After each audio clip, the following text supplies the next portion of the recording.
Oh, we are so back. It is Wednesday, September 10th in the United States and Canada, and this is a show called What Chaos in Boston, Massachusetts. My name is David Bean. I sit beside Pete Blackburn and across the room in a beautiful blue and gold Buffalo Sabres Authentic Pro hoodie is our dear friend Sean DePaz. Sean, how are you, buddy? I'm terrific.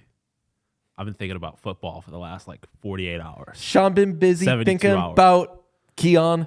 Yeah, I was saying I didn't explicitly say this, but I've been thinking about boys. Charlie XCX, I was singing that. Oh yeah, I know you were singing it. That's why. Yeah. So I've been busy thinking about boys, but I'm glad that you're busy thinking about Bills. Yep. I am. Buddy, I have, if there were a record for watching boys in 48 hours, I guess people who watched football Saturday and Sunday would happen. Using boys. Why? They're the boys. Yeah, come on. I just don't think you can say saying watching I'm watching boys does not sound okay. You got to say watching the boys. The boys, yes, the boys. Yeah, you can't say watching boys. Yeah. You want to go, what do people in Dallas say? Watching the boys. My team sucks. Yeah. Yeah. Who You want to know who doesn't suck, though? Dak. Dakota Prescott. Yeah. That motherfucker was throwing dots. Free my guy. Free Dak. Honestly, free my guy. CD Lamb. I saw a nice Freaky Friday, like Chris Brown, Lil Dicky, Freaky Friday edit between QJ, Quentin Johnson, and CD Lamb. Which one was only doing it so he could say the N-word? Well, they switched, and so now, I mean, to be fair to Lil Dicky, he never said the N-word. He just wrote it. Yeah, shout out Theo Vaughn. When he needs to get it out, he just writes it down. Just write it down. But no, it was Quentin Johnson and CD Lamb switched bodies because CD Lamb doesn't know how to catch anymore, and apparently Quentin Johnson does. Did you see, I forget who did it, it was one of the lovely sports books. Someone tweeted CD Lamb when it matters most, and it was Quentin Johnson holding up his jersey on draft day. Which, Quentin Johnson's awesome. That's right. He is. Picked him up on waivers. Bills rule. Chargers rule. Pats. How we doing on Drake May, Pete? The Patriots are a real football team. They lost, and it was ugly at points. But the bar was so fucking low that Sunday losing to the Raiders felt good. I thought that game, Mike Vrabel was as bad or worse than anything we saw from Gerard Mayo last year. I think that he can be better. We've seen Mike Vrabel do better, but week one, horribly coached game. I mean, they kept to be fruitlessly blitzing, and they punted on fourth down with 5 minutes left. That was which was them saying, we just don't want to say we got blown out. Instead of thinking, we can come back in this game. We're playing the fucking Raiders. I mean, to be fair, the Buffalo Bills were terribly coached for 90% of that game. They didn't look good either. But it was. I'll say this about the Patriots: it was watchable football. Well, it was watchable football, and I didn't want to shoot myself in the first half. I tweeted it on Sunday, and just like that, Tua Tagovailoa is the worst quarterback in the division. Hate to see it. Dolphins are going to be drafting first overall. Dog shit. It's going to make me feel bad that Mike McDaniels gets fired. Yeah, a little bit. I was going to say Tyreek Hill to the Chiefs is just so unbelievably booked because Tyquan Thornton is getting real targets in a real game against a real team. So you knew they were going to have to do something. It's not working out in Miami. I haven't seen exactly what's been said or what's been filed about Tyreek Hill. But if there is anything serious, aren't there new allegations against him? I mean, I don't. In what time frame? The last week. Oh, that'd be new to me. I think let me make sure. Did the same reporter from Miami cover it? Remember I sent the news report of the Tyreek Hill outside of like his apartment or whatever. It was like the most sauciest reporter you've ever seen in your life. I do remember that. Tyreek Hill's estranged wife says, well, unfortunately, I think that Tyreek Hill's estranged wife has more reminded people of what he's done. So I don't know if there's new allegations, but I was going to say, with Tyreek Hill's past, I know that he was welcome on the Chiefs and that he mostly behaved when he was on the Chiefs. I think reacquiring Tyreek Hill and having a bunch of, I don't know, let's call them new Chiefs fans find out about Tyreek Hill is a non-starter. Man. Right? Oh. I think like the Chiefs now. I didn't even think about that. That makes me want it. Yeah, kind of. To see he like deserves the mental that. gymnastics that they have to like try to go through, or just like the mental turmoil. Yeah, I don't think they'd be like he shouldn't be on this team. Like I think that will be, and then they'll win a Super Bowl and they'll be like, I want to see that. Yeah. I want to see Swifties like. I saw Swifties. See, I was going to say it's so cool. This is like the contest episode of the Seinfeld where we're not saying who we're talking about, but everybody knows. No, go on. No, I want to see Swifties like get mentally broken by Tyreek Hill. I saw a great collection of Swifties coming after. I forget what Packers player it was. It was a Packers like defensive lineman. He posted a picture of them in Brazil and was like, even in Brazil, I'm Swift with it. And the Swifties did not like that. I want to see the Chiefs become like basically the Oilers, where like every player in the league with like a checkered past or like some is it tribulations? Are those like bad things? They're mostly associated with trials. Yes. Yeah, but I didn't know if it was like the good and the bad. No, trials and tribulations are both negatives. A cause of great trouble or suffering. Okay. Well, trials aren't literal legal trials. They can be, but like trials and tribulations can generally mean some adversity. Don't try me. All right. Try. Yeah, I want to see like the Chiefs stockpile those players. I mean, they kind of had like it was the Chiefs and the Bengals. I don't know if they like stockpiled those players or they just their trials and tribulations happened when they were on the Chiefs. No. Tyreek Hill was just off everyone's board. That's why the Chiefs got him in the 5th round. Everybody met with him, saw what he was about, and was like, "Oh my God, we can't take this guy." And the Chiefs were like, "We'll take a flyer on him." To be fair, or I guess not fair, that a lot of the Chiefs' problems have nothing to do with the players specifically. They have plenty to do with the players also. But like Andy Reid's son, Patrick Mahomes' dad and brother and wife. I forget his name. Like like if the Chiefs make the Super Bowl, nobody should be allowed to drive. Like anybody associated with that organization. Well, there should be one person away. Designated to drive. And it's Taylor Swift. Yeah, it's Taylor Swift and it's her jet. I will say, I don't know if we've ever really gotten to this, and credit to me, I was going to put football on today on the show, but I knew we were going to have a full-on football conversation before we even got to that, so that's not on today in the show. But I am in full support of Swifties being NFL fans. Yeah. I think that makes the NFL so much more interesting to just add in a bunch of factually unwell people into the mix, as long as no one's breaking the law. I mean, I want Swifties all in on the most NFL. Football fans are unwell, so they kind of fit in, but they're just a different like subsection of being unwell. Yeah, completely. And also I was gonna say something, but like I like they get a little. I think they cross the line a little bit sometimes, where like somebody is like gonna tackle Travis Kelce, and they're gonna be like, "Here's your address and your mom's address." But also like I gotta say this too, Bills fans. Wildly disappointing to me on Sunday. Did you see the guy who works for Barstool? I think it's a guy like associated with Mostly Sports. Who, John Gruden posted. Yeah, no, is a kid who I think his name's Cody, and he like left the bar watching the Bills game and posted like the worst video you've ever seen, just like trashing the Bills and being like, this team sucks. And I did not see that. I obviously half the team or like half the stadium emptied out. And Josh Allen noticed and called them out after the game, which that's my fucking quarterback and captain. And then they kept on throwing shit and pushing Lamar and Derrick Henry, and that's just bad behavior. Full sale unacceptable behavior to me. Like especially because Buffalo has had this like holier than thou and deserved like we are good people like like Ravens fans are going to send death threats to Mark Andrews, so we're going to donate a bunch of money to his charity. Same thing with Andy. They do that all the time. I mean, I don't think leaving the stadium or like leaving the bar makes you a bad person. Throwing but, shit does. Yeah. And also, like, the Bills Mafia is like, we ride or die. We went through 18 years of no playoffs. I went to a game where the Patriots beat the Bills 52-10, and I stayed until the end in the middle of the drought. You can stay when you're down 2 possessions or 3 possessions, and you have the best quarterback. But you should take some comfort in knowing that you still don't totally know how to do it.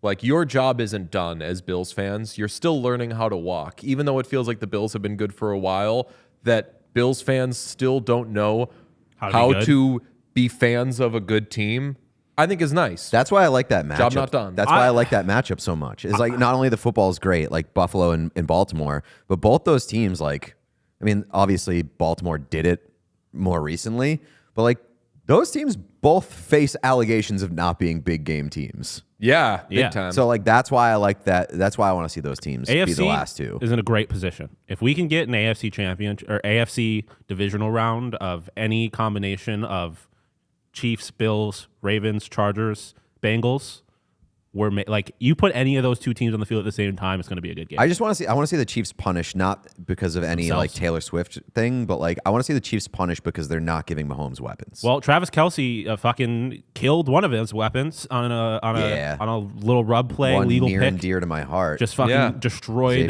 Xavier Worthy's shoulder. So we'll see how that goes. He liked taking a knee so much that he took an arm off of Xavier Worthy. Yeah.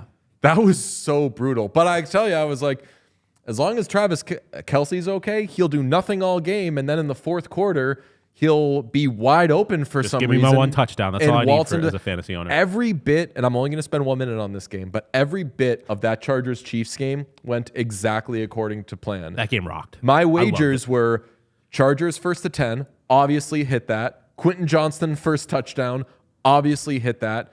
I knew that late in the first half, it would end up closer than it should be. Chiefs started to come back, and Omarion Hampton just does not know how clocks work. Amazing, adorable. But second half, the old Chargers wouldn't have let Justin Herbert throw the ball for some reason. And instead they said, Justin Herbert, you are the second best player in this game. It's because it was the most. He's finally having sex. Yeah, that. I was going to say. Yeah. It was the most like, God damn it, you stupid fucking idiot, Brandon Staley.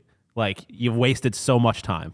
Yeah. This is what this Chargers team looks like. I missed the chaos. Oh, no, yes. Yeah, like, it was fun, without a doubt. It was the worst coach. Not being my team, I loved the Brandon Staley A football coach who, like, absolutely, like, painfully sucks at his job is the best thing in sports. That is so true. And it's very good for people who, I don't think anybody wants us to talk more hockey and less whatever non-hockey we do. But if Brandon Staley were still the head coach of an NFL team instead of a defensive coordinator, we would have a much harder time on Mondays doing all hockey because there would be more Brandon Staley moments. But we'll talk hockey today. Pete, tell the folks what it'll be. What's Justin Herbert's top 5. I just want to put that out there. Oh, he's top 5. He's absolutely. He's an absolute dog. Pete, today on the show, let's talk about Jeopardy. And don't spoil it because there was a hockey question on Jeopardy apparently this week.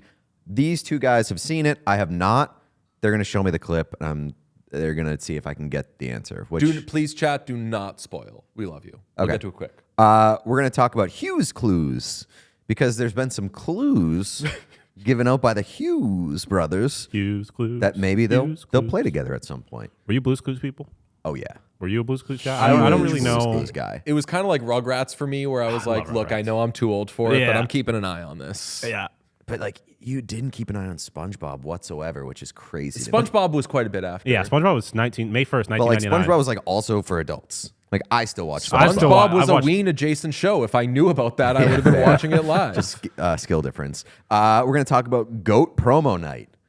We love a promo night. We're going to talk about the GOAT. Finally, we're going to have an unknown number, the high school catfish. We're going to have a discussion about that. No, we're going to have Cody Cece on, and we're going to guess what his number is going to be this season. No, we know it's going to be 97. Well, we're going to talk about unknown number. It's hot in the streets. We will have spoilers, but we will warn you because, like, if you know us, we're very, very fast and loose with spoilers. But this is one where you should absolutely go in as blind as you can. We want to have the discussion. We want to have the discussion, and so we will talk about the documentary. It's bananas. We'll talk about that at the end of the show. Yeah. Okay.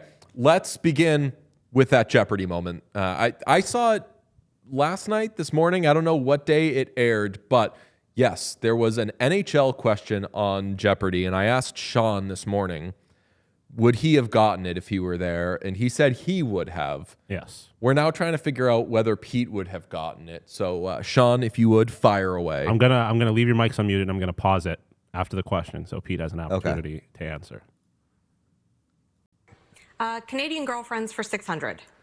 Leon Draisaitl stars for this northernmost NHL team, but went to warmer Spain to propose to Celeste Desjardins.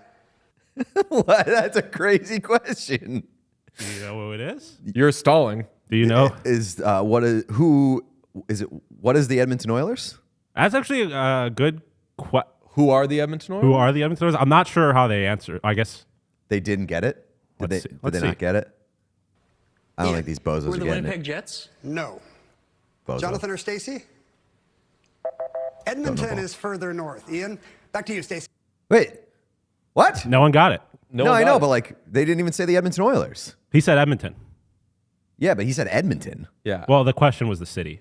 Oh, really? It was like The topic, I believe, was Canadian girlfriends. Canadian really? girlfriends Oh, for yeah, 600. it is. So it was Celeste Desjardins. So that's why Okay. I was like laughing at the question. I was like, why the fuck are they talking about Celeste here? it does ask about. Ian. It does say Were the what Winnipeg team. Jets? This northernmost NHL team. Jonathan or Stacey? Edmonton is further north. Ian, What if someone back to you, buzzed in Stacey. and was like, Connor McDavid voice, who are the Oilers? Also, He gone. Celeste isn't Canadian, right? I Is believe she? she is. Oh, why did I think she was also European? Women can be Canadian, Sean. That's right. That is true. Shout out Celine Dion. Shout out. Tate McRae. Famous Swiss competitor in Eurovision, Celine Dion. Oh, She represented Sweden or Switzerland in Eurovision. is that right? It's a very fun fact. Shout out Sandra Oh, I believe, is Canadian. I didn't know that. Carly Rae Jepsen. Shout out. This is the social clip. From Shout today. out. This is the most like name a woman. Yeah, no, but let's do Name it. one Shout woman. out. Oh wait, are the nurses Canadian? Yeah.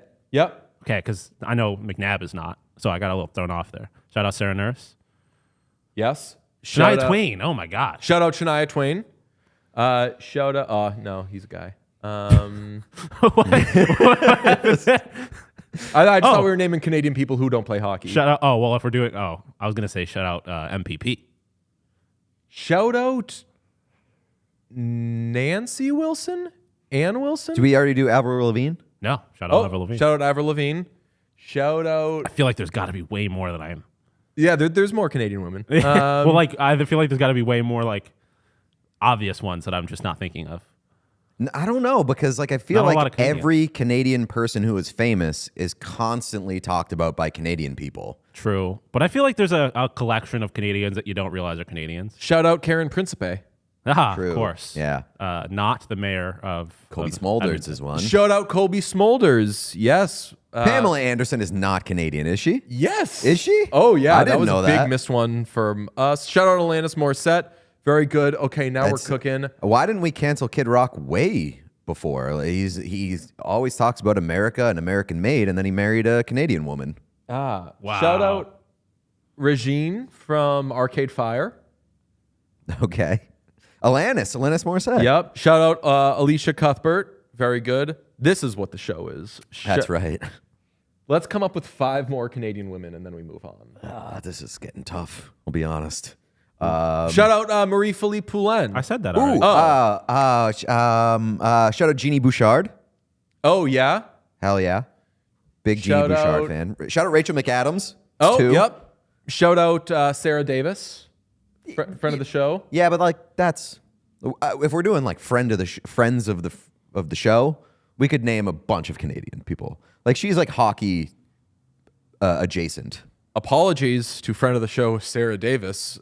Pete says you don't count. I love Sarah Davis. Okay. Shout out Tate McRae. Oh, I said Tate McRae. Oh, you did? Okay. I was Yeah. gonna be like, how do we not mention her? very early good on. Celine Dion. Jessica Campbell. Is she Canadian? I guess two hockey adjacent. Yeah. Yeah. We don't do hockey on this show. Anna Paquin. Shout out the Canadian side of the Falls. Shout out Evangeline Lilly. Shout out the Maid of the Mist. No, that's American. Fuck. Oh, Maid of the Mist is famously American. Dual citizenship. What is that? But isn't the Canadian one is like the princess of something? Fuck. There's a Princess and the Pea. Yes. Nelly Furtado. Pretty good Yep. one.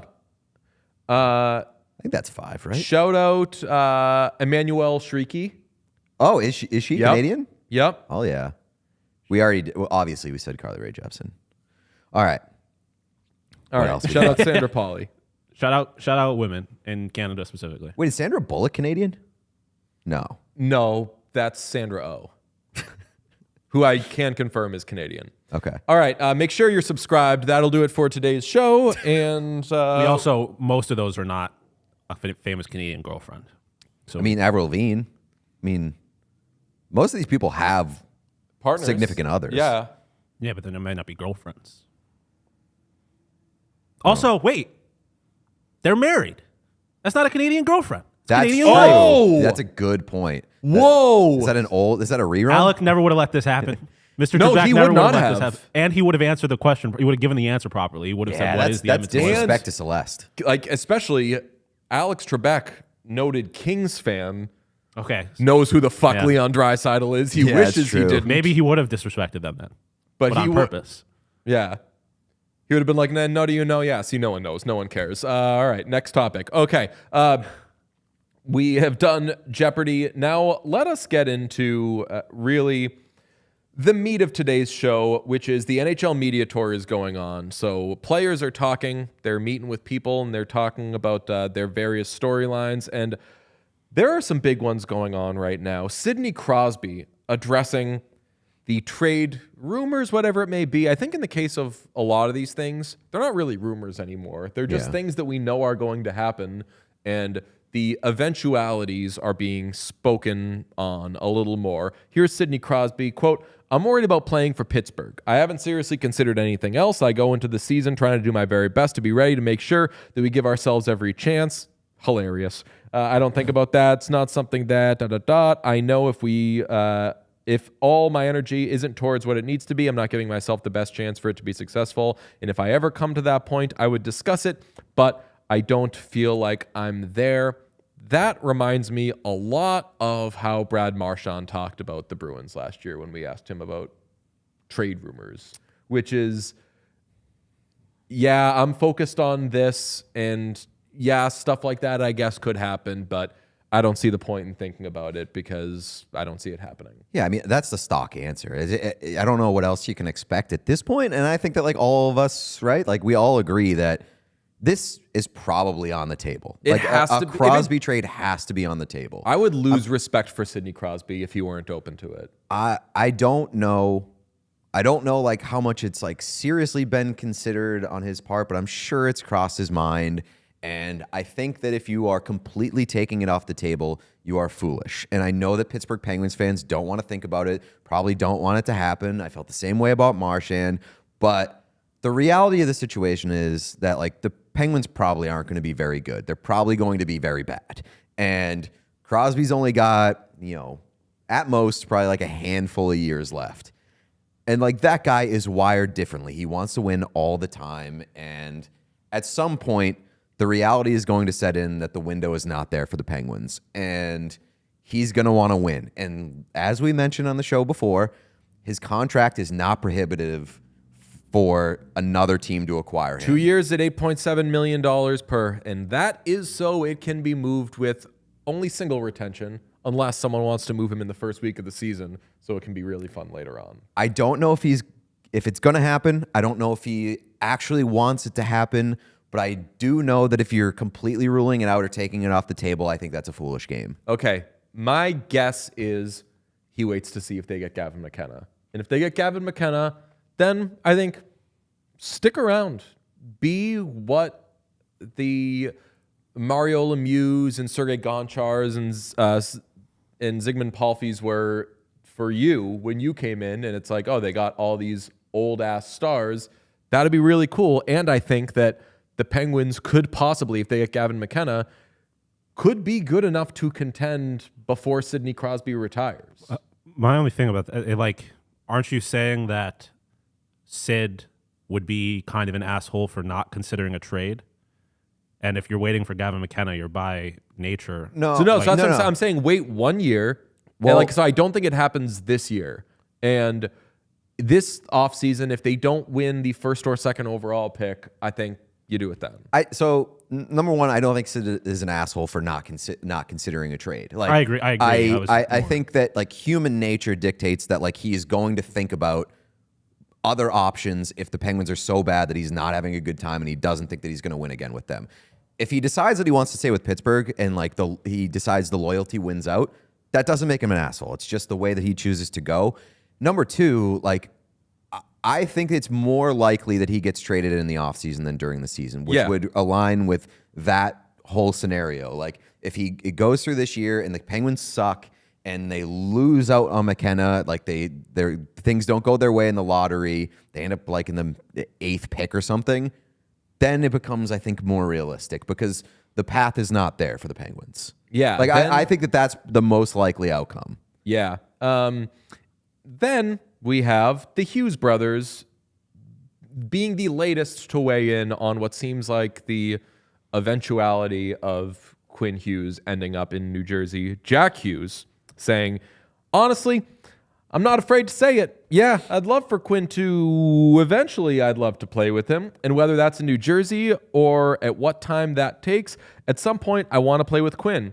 But yeah, it's the question going around. They talk about it all day up in Vancouver, But yeah, I'd love to play with Quinn at some point. This would seem as though they were saying the quiet part out loud if Rutherford had not already said the quiet part out loud late in the season, where the president of the Vancouver Canucks said, Quinn Hughes wants to play with his brothers. And I'll give a little reminder on the Hughes brothers contract situation. Jack Hughes, who is 24 years old, is entering year 4 of 8 with the Devils, so he's not going anywhere. Luke Hughes is 22. He's an RFA. He's not going anywhere. Quinn Hughes, captain of the Canucks, is 25 years old, entering year 5 of 6. He'll be a UFA after next season. That seems like the most likely one to move, which is why everyone talks about Quinn Hughes ending up in New Jersey. I can't remember something in hockey where the cards were so on the table, and if this happens, we're why did we ever question it for a second? I'm no longer questioning it. No, I mean, I never questioned it because, like you mentioned, Jim Rutherford got in front of a microphone and was like, this is a real concern. This is a real concern. And that part makes it a reality. I still I'm not sold on it happening because they're building something in Vancouver. I think last year did not go to plan. I don't think that Quinn is particularly unhappy in Vancouver based off of what I'm seeing. They kept the boys around that he likes. Besser's still there. Demko's still there. It seems like that group gets along. So I don't think he's rushing out the door. But the fact that they're explicitly stating that they'd like to play together and that Jim Rutherford has said, this is on our radar, makes it impossible to throw that off the table as well. Do you think the captaincy matters at all to him? Not in a way that would prohibit him from going to New Jersey. Yeah. Okay. Do you think they give him a letter instantly? In New Jersey? Yeah. Definitely. Yeah.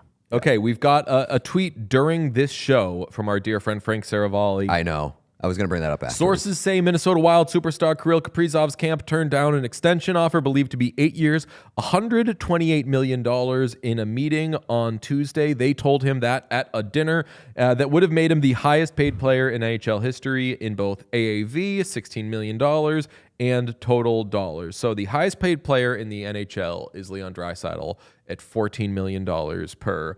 He signed that before he knew what the cap situation was going to be. Kaprizov entering the final year of his deal. He's part of, let's call it, the big three of players who don't usually reach free agency in Connor McDavid, Kirill Kaprizov, and Jack Eichel. $16 million per. He turns down. I say to that, come on, man, you got to take that. I mean, we're clearly in a game of chicken here now, right? Between him and McDavid. Yeah. I think that he's where my waiting mind to goes. see what McDavid signs for. But I think McDavid's waiting to for see him, what yeah. Kirill Kaprizov signs for. I don't know. Like, if you're Kirill Kaprizov, You don't have the leverage you in don't that situation. you don't wait for Connor Yeah. McDavid because like that sets your ceiling, Yeah. right? Like And I don't think McDavid goes higher than 16.5. But there's no way that. but that's a McDavid choice. There's no way right? that the Wild can. Yeah, so that's what I'm saying. rationalize. I'm saying like so he should lock in 16. That's what I'm right. Because if McDavid is worth $16.5 million, honestly, Kaprizov, who is awesome, is worth 13.75. But that's what I'm saying. Like if you allow Connor McDavid to set the ceiling of what like the best player in the league should be paid, then You're like gonna play relative to yourself. that, you're Yeah. gonna take some money out of your pocket, maybe. That's what I'm saying. Like Take that deal. Yeah. Take this right now. Yeah. And like And also, he doesn't stay healthy. Like, why would you not take that security? does that make you nervous if you're a Wild fan? Like, not just that, like, he's turned down this deal. Does it make you wonder, like, does he want to be somewhere else? Or, I mean, I wonder if he wants $16 million times 4 or times 5 or something. Maybe that's it. I think that maybe he has an issue with the term.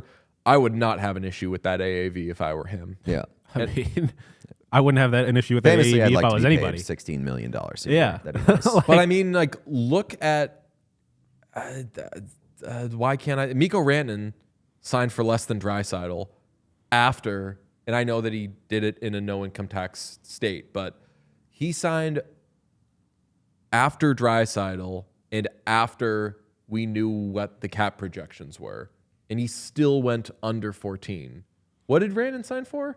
What's Rantanen's AAV? Is it 12? I think it's 12.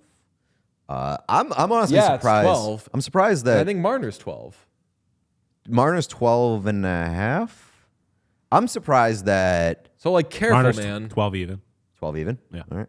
Yeah, I'm surprised that based off of those that Kaprizov's being offered 16. And I know that he's an awesome player, but like that's a heavy cap hit, especially for 8 years. But I mean, I definitely get offering him 16, and if I were the Wild, you're just that team that I know it's not the NBA, but like I was gonna say, players aren't lining up to sign in Minnesota, but famously you would they think they had would. like the loudest free agency splash maybe in NHL history, And it's not like. And they're just getting out of it.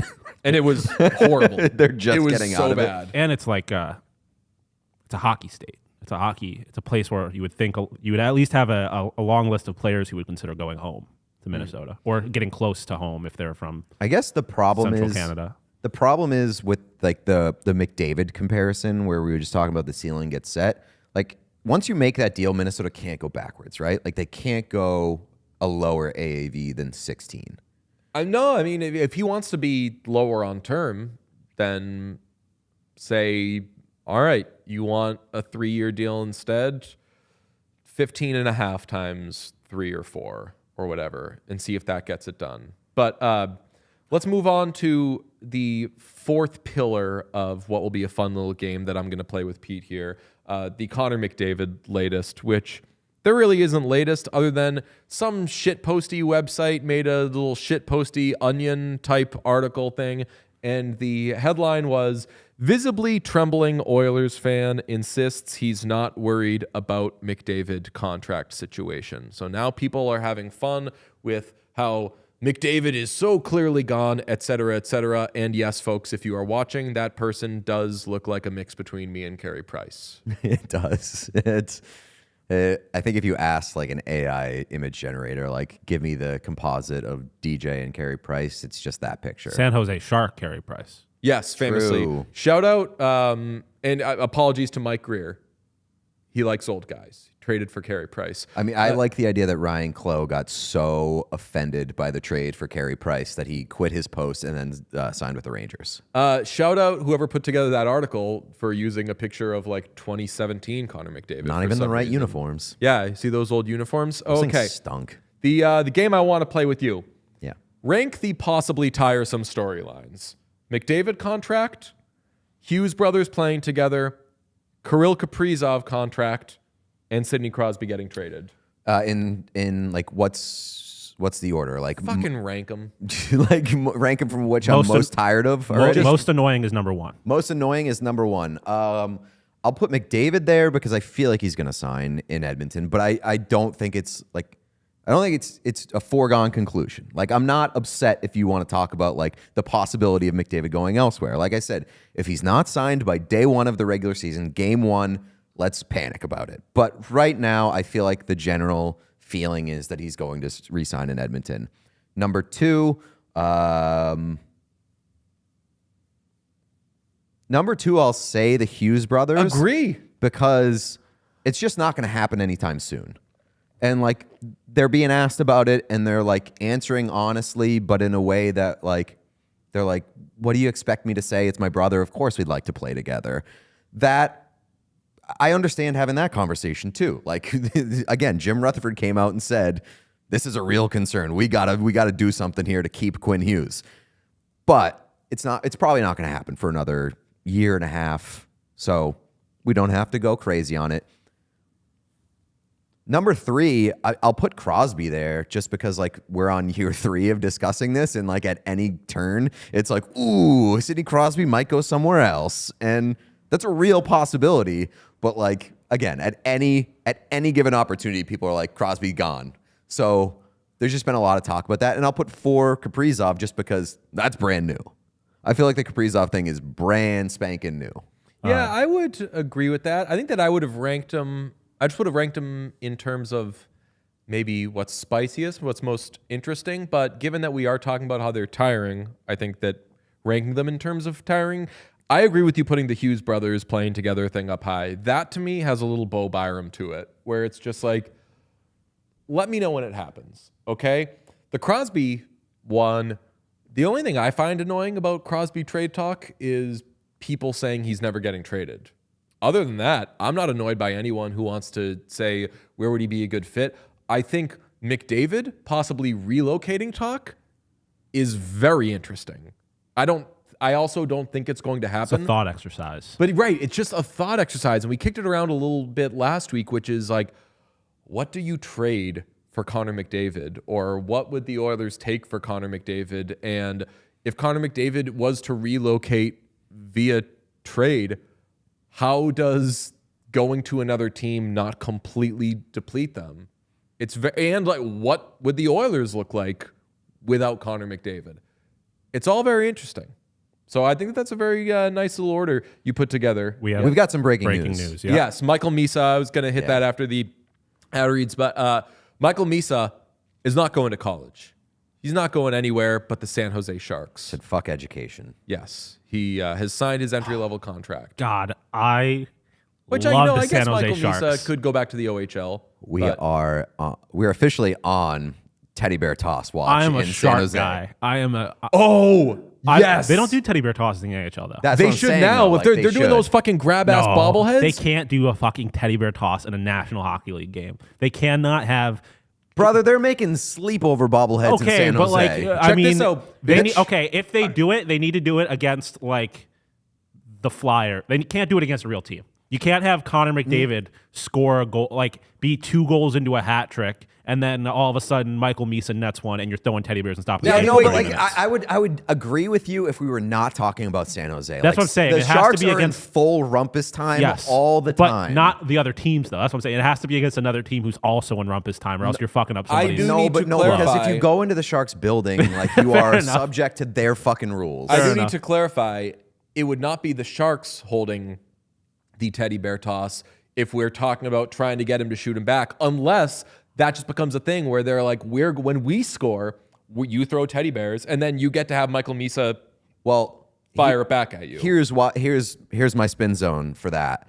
The Sharks should have a teddy bear toss night as to give Michael Misa a chance to redeem himself during the teddy bear toss. To see if he doesn't shoot it back into the... Correct. And he's probably not going to, because it's going to come after a Sharks goal in which the teddy bears are thrown on the ice. This is a good way to rehabilitate Michael Misa's image. I don't want to rehabilitate his image. I want him to always be shooting teddy bears. That's the Michael Misa motto. Ambassador Grease, good idea. Misa teddy bear toss bobblehead night. Wait, hold on. You make Misa teddy bear toss bobbleheads that when the Sharks score the first goal, you throw those bobbleheads onto the ice. That's going to be a real disaster. And then Michael Misa actually kills people by firing them back. I don't know if the pieces would be big enough to kill anybody firing them back into the crowd. Well, you got to remember, when they throw them back, when they throw them onto the ice, they break into a bunch of pieces. Into shrapnel. And then he's shooting essentially golf balls into the stands. And it's getting through the little netting. I brought up to you guys before the show how the Charlotte Hornets are having a sports betting night when they host Terry Rozier, who's under investigation for sports betting. Great. I think other teams should have teddy bear toss nights on Shark games. Ooh. So that way you're in Misa's head every night. Ooh, this is a good idea too. Like the first month of Michael Misa's NHL career, every other game is teddy bear toss for the opponent that they're playing. We've said this, that teams need targeted to have harassment. Yeah, teams need to have more antagonistic promo nights. Yes, I know we're going to talk about another one later. Yeah, and there was a missed opportunity there. Yeah. Okay, you know what I tossed into a pan the other day with some ground beef. Oh, hell yeah. Same. I did as well, actually. Really? Yes. What do you know about tossing ground beef into a pan? I grind my beef every night. It is one of my favorite ways to eat food. Moving past. Ground beef is like one of the easiest things to cook in the world. Well, I was going to say I chunked it, so you made me feel bad. But I didn't. I didn't because I was doing Green Chef. And also, I know how to cook a little bit. Let me tell you about Green Chef. Pete's told you about it before. I've told you about it before. My gal pal / love / roommate / Gumar. We'll settle on roommate. Yes, roomie. She loves when I call her bestie or roomie. That's my bestie. She's one of those kids who grew up not having soda. Everyone knows those types, you know? Hand up. Really? Yeah, my mom did not. She refused to have soda. Oh, yeah, no soda in the house. Or you too? Yeah. Her thing was my parents didn't give a fuck. Do you remember my wedding speech? Lee's speech was I would go over his house and drink all the Dr. Peppers. Oh yeah, that was me with Call of Duty. I wasn't allowed to play Call of Duty, so I had to go to my friend's also house, was not allowed. My to mom's play. big thing was. I wasn't allowed to have a video game system until I think I was in like 6th grade. Oh, I've had video game systems for longer than I can remember, but I only was allowed to play sports games basically, or like Spyro. Ooh. Banger. Oh, that's I played Banjo-Kazooie. Oh, I played a lot of. Like, I had an N64 Rayman. probably like 4th or 5th. I had a grade. Sega Dreamcast. What do you know about a Sega Dreamcast? Sega Dreamcast was so underrated. Yes, I agree. That shit rocked. Sega. No, kind of went crazy. I loved. This was probably a little before your time, but was it Game Gear? Is that what what was the Sega Game Boy version? Oh, I don't know that. I don't know, but I know what you're talking about. But I don't. Sega Game Gear? Yeah. I've never heard of that. Yeah, me either. I think I know what you're talking about. I'm not willing to say that didn't exist. I've just Game Gear games. Oh, yeah. In those, that screen Sega Game Gear was shockingly good. Wow. What do you know about Sega Game Gear? What do you know about Green Chef? Fuck. It's so good. Okay. Well, so the lovely Julia is a big organic, don't just grab, we get a lot of organic stuff because she cares about clean food, clean ingredients, or whatever. Fucking dork. Really dorky. Organic kind of a scam. And quite frankly, well, no, so here's the thing. She's smart. Okay, she knows which fair enough. Yeah. things, I'll come home and I'll be like, I got organic peanut butter. And she's like, is that, yeah. Wow, you fucking idiot. What do you think they're doing to peanuts? Or maybe peanut butter is one, but there are certain things that you don't need to get organic. Yeah, organic grapes. It's you're just trying to participate. Yeah, I was you're just getting absolutely bodied. Yes, exactly. That's to say, she's one of those people who knows her way around the organic scene, what we should be having, what we shouldn't be having. So when we got on the Green Chef tip, she was a little skeptical because meal kits sometimes they're throwing some things in there trying to slip ones past you, and she's reading these cards and she's looking at these ingredients.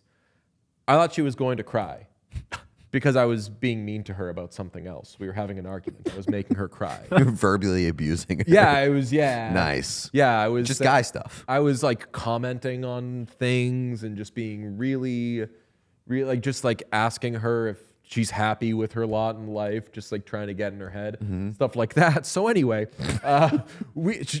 she endorses Green Chef so much more than I've ever seen anyone get over a meal kit. And we were making the other day, we made this incredible, it was kind of like a clean spin on shepherd's pie.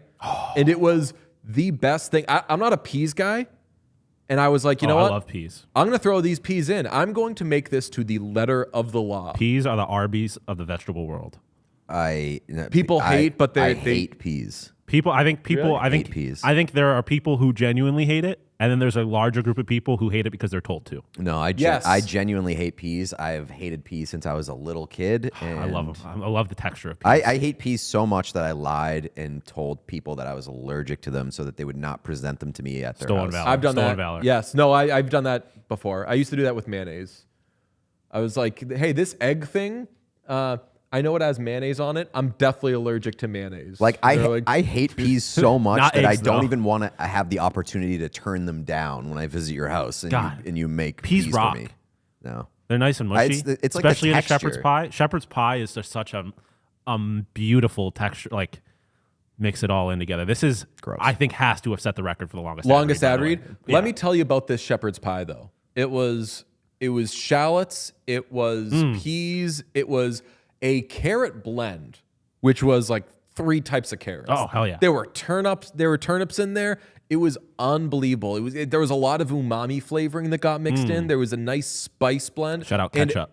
It's all clean. It's all clean ingredients. And the topping was like a cauliflower mash that was so friggin' tasty. We hammered the whole thing. It was supposed to serve 4.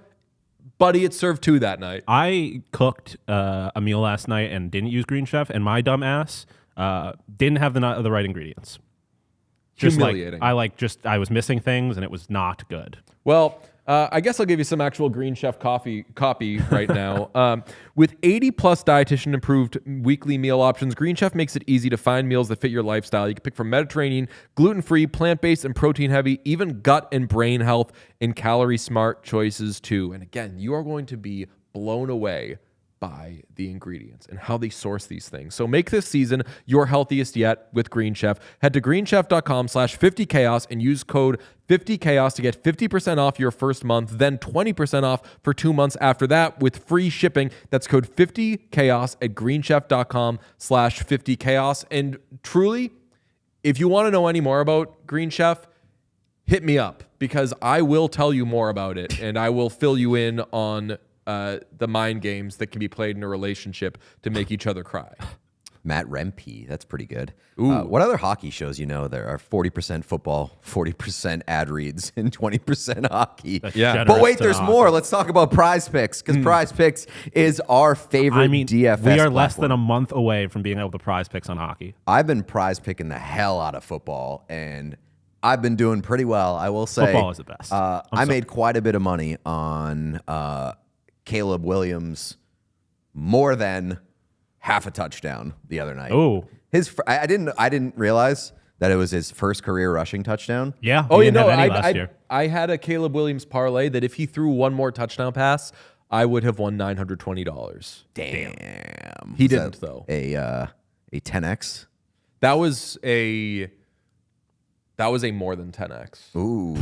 Well, we are creeping up on hockey season, and we love to mix in some prize picks when we watch games at night. But football season's here, and basketball season's right around the corner. There are plenty of options to prize picks basketball season's your ass happening off. Right now. What? Basketball season's happening right now. Is called the WNBA. Oh, that's true. Sorry. But you can prize picks on. Sorry, that's very on brand for me to just not recognize women. Can I interest you in Travis Kelce half a receiving yard? That's the free pick this week. They also have Derrick Henry, which is not like, they have like the free ones, which are like half. They have Derrick Henry half a fumble, a rush. They should. Shout out that man. Shout out Derrick Henry, disrespectful. man. Dude, shout out Derrick Henry. Such monster game, and the only thing anybody's going to remember is that fumble. Like Mark Andrews last year with his drop. Yeah. But they have Derrick Henry half a receiving or a rush touchdown. Derrick Henry is that's almost a gimme. the Cleveland football Browns. If Derrick Henry doesn't score a touchdown against the Cleveland Browns, something has gone seriously wrong. That might be more of a free gimme than a half a receiving yard the from Travis Kelce one. I agree. Honestly. Prize Picks is the best way to get in the action in sports in more than 30 states, including California, Texas, and Georgia. It's super easy. You just make a lineup and you pick more or less for stat categories. You got few player stats, and you can win up to 2,000x your money. Like Prize Picks is getting crazy. I think that when we started doing this, they're like oops all X's. 10x was the max. This is like Tate McRae. Yes. Like we started this and they were just like, we're just getting started, and the next thing you know, they're like, we're the biggest thing in the world. Oh, I thought you were saying it's like Tate McRae. It's like every time X's. There you go. Kisses to Pete when he's 20xing. It works on multiple levels. He 20x's and then he gets a kiss. The app is super, super easy to use. No bullshit. Prize Picks app is extremely user-friendly. Fact. They also offer Venmo, Apple Pay, MasterCard, and more for quick and easy deposits. So if you sign up today, you're going to get $50 instantly when you play your first $5 lineup. You don't even need to win to receive that $50 bonus. It's guaranteed. We love Prize Picks. Join us. So download the app today. Use code WhatChaos to get $50 instantly after you play your first $5 lineup. One more time, download the app today. Use code WhatChaos to get $50 instantly after you play your first $5 lineup. Prize Picks, run your game. You guys get sad when the ad reads are over? Not. Don't cry because they're over. Smile because they happened. Yeah, I'm more not sad about the ad read being over. I'm sad that it's the best segment of the show to ignore what we're supposed to be doing. That's true. It's a real turn your brain off. Like the ad reads are turn your brain off. And also arguably the most the important. chat's the most active during. That's the what I'm saying. It's ad reads. arguably the most important part of what we have to do. That's true. We pay like the bills money. and we pay them hard. Can you get some of the organic and pea puns we got? We had Bobby Organic from Ambassador to Greece. Peen Evans. That seems like a real stretch. The sound, it's better visually than it is sonically. I suppose. Jazz had some good ones. P. Peters, Kirill Kaprizov was my favorite. That's there pretty it is. Andrzej Kopitar. And then we've got the love of your life Andrew making Peak. comments, which is Andrew Peak is a good one. Adamo Fantilpi, P. Blackburn. I don't like that. Nice. Adrian Kempe. Nice. Yeah, a couple of those. Matt Rempe. Matt Rempe is a good one. Very, very good. Good job, everybody. Sidney Crosby. Yeah. Nice. Peen Evison. That's better than DJ Peen. Okay, very good. Let's keep the party on promos going because the Ottawa Senators on January 10th are going to do a Ridley Grieg breakaway empty net slap shot bobblehead night. My thoughts on this is I'm very disappointed that they're doing it against the Florida Panthers. Yeah, my two questions or takeaways from this were like, has the statute of limitations expired? Well, I think that's happened last year. Huh? Wasn't it? It was last year that Ridley Grieg. Oh, no. It was 2 years ago. It was our first season I think it doing was. the show. You're right. Like, I feel like we have gone past the statute of limitations It was here. February of 2024. Yep. When it happened. Love of your life, or WTG Paul says, remember when DJ took a picture of and then spelled it P? Yeah, so I feel like this is happening too late, and the fact that it's not happening against the Toronto Maple Leafs are the two biggest injustices here, because I love that this bobblehead is going to exist. I love the behavior. I just think you should have done it last year. This feels very much like, get over it kind of. Oh, no. I think that with that information that you presented, the Senators saw, oh, shoot, we're doing fun bobbleheads. They looked at what the Sharks are doing. And because there isn't a picture of this bobblehead yet. So it makes it to me, that strikes me as it being relatively early, and like the decision was made somewhat recently. They saw that the Sharks are doing sleepover bobblehead, and they were like, oh, fuck. We should have thought to do this, and now they're doing it. I do wonder with this kind of stuff how much the NHL is like, let's not completely make fun. how much the league would be resistant to them doing this immediate, like in the season after against the Leafs, if the league would have a problem with like leaning too far into something that is like not necessarily a good thing. I think more so what I was thinking was like this would really put the Senators in the fire of like the rent-free zone, where it's like you're still thinking about this against the Maple Leafs 2 years later. And that especially when the Maple Leafs got your ass. Yeah. Yeah. Damn. I want to love this, though. I still do. I love it in a vacuum. Yeah. It's just the ways that they could have made it better also have some like downsides, I suppose. We have the premier bootleg toy maker in our Rolodex, the great Sir Collect-A-Lot, who you should be following on Instagram and everywhere. And he's made toys for us. We should have him teach us his ways. And whenever one of these promos is announced, we make our version of it and see if it's better, because I guarantee whatever the Ridley Grieg empty net slapshot bobblehead is, ours would be cooler because ours would involve Morgan Riley. And definitely. They're not man enough to make Morgan Riley in it. Sir Collect-A-Lot taught us how to do that. That is either a stunning lack of self-preservation or a stunning lack of respect towards us. Because it's either knowing that we're not going to make it as well. It's the second one for sure, but it's like I'm not worried about you guys at all. Yeah, I would not. He shouldn't be. He's way too talented. He's so good at it. Have you ever met? You haven't met? No. No, he's the man. I've seen his stickers out in the wild. I've seen his products, obviously. Hell yeah. He's the man. I love Miles. He's the greatest. Very, very cool guy. Yeah, I want to love that. And I don't want to say you talked me out of it, but you gave me reason to understand it's not on the Rushmore. But I'm just glad that the NHL is in a place, even if it is sort of copycat leaguey, that when something like this happens, eventually a bobblehead is made of it. Yeah. Like I want more moments like this. Like even if it's a fun thing, they would have needed to win the cup. But if the Oilers won the cup 2 years ago, which it kills me every day they did not, I'm over them losing this past year. I'm not over them losing 2 years ago. If they won the cup 2 years ago, how fucking hard would a Leon Connor bench fist bump bobblehead have hit? That would have been amazing. It would have. It doesn't strike me as something that they would do, but it would be cool. Because it's not. That's like cute and fun. Yeah. Especially with those two guys. I do want to say, like, I'm not hating on the Ridley Grieg bobblehead. I think I'm glad it exists.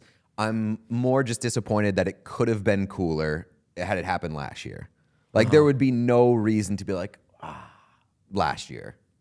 Are we moving on from the bobblehead? Because I have breaking football news. Give it to us. JJ McCarthy was named NFC Offensive Player of the Week. 143 pass yards. 3 touchdowns, but 143 pass yards. JJ McCarthy is not good. And I don't know about that. I feel like I judge people who at this point call JJ McCarthy good. I think it's the same. It's a Mac Jones thing. It's like we haven't seen. There's not enough tape to say that he's good. He played one game. There's not enough tape to say he's bad yet. Oh, definitely. Pete and I are wait and see guys. Pete and I are. Saying he's not good doesn't really seem wait and see. I think that's fair. I skew more towards JJ McCarthy is not good. I think he's got Justin Fields to me. He can have a couple. Like if you told me he is any given week he had like the best quarterback performance of that week, I wouldn't be surprised. If you told me at the end of the season he was a top 10 quarterback, it would be genuinely shocking to me. I was pointed by some colleagues to the fact that the conversation around Drake May in Boston right now is it's too early to worry about Drake May. Famously, let's just say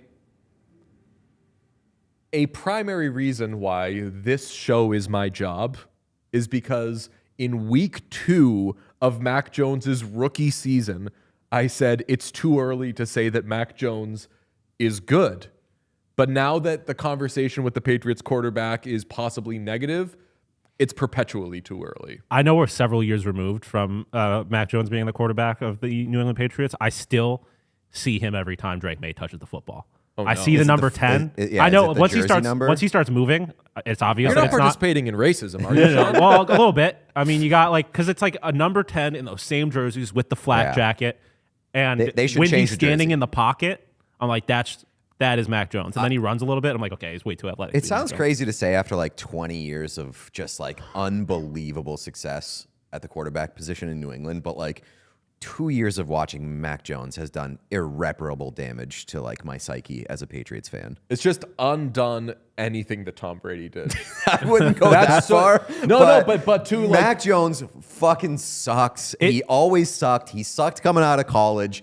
People convincing themselves that he was a good quarterback when he was not only a bad quarterback, but just an absolute fucking baby and just not the guy that I wanted leading my football team. And having to deal with that every single weekend for 2 years, it killed me every weekend. I said the second that they drafted him, and if you doubt this, I was live on Twitch during the Patriots draft when they picked Mac Jones. I sunk in my chair and I go, this guy fucking sucks. And I am not looking forward to the next few years. Yeah. I wish we had footage of the Patriots like draft show that we did on NBC Sports Boston that night, because it was our two football people being like football, and then it was like, all right, toss it to the bitch DJ to say what else is happening.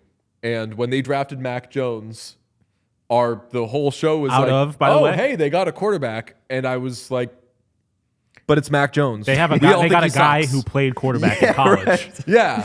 They got a quarterback. Cool. They required the roster fulfillment. And that's not disrespect to what like Tommy Curran and Phil Perry were doing. Like they were like doing the show, but I was just immediately like, but we're going to be negative about this, right? Like this isn't good, guys. I need to take this opportunity to spread the gospel of Alabama quarterbacks are dog shit. There is not a single one that is good. Never heard this from you. The only one that's good graduated from Oklahoma. Jalen Hurts. Yes. He's an Oklahoma product. Played for Alabama. Mac Jones.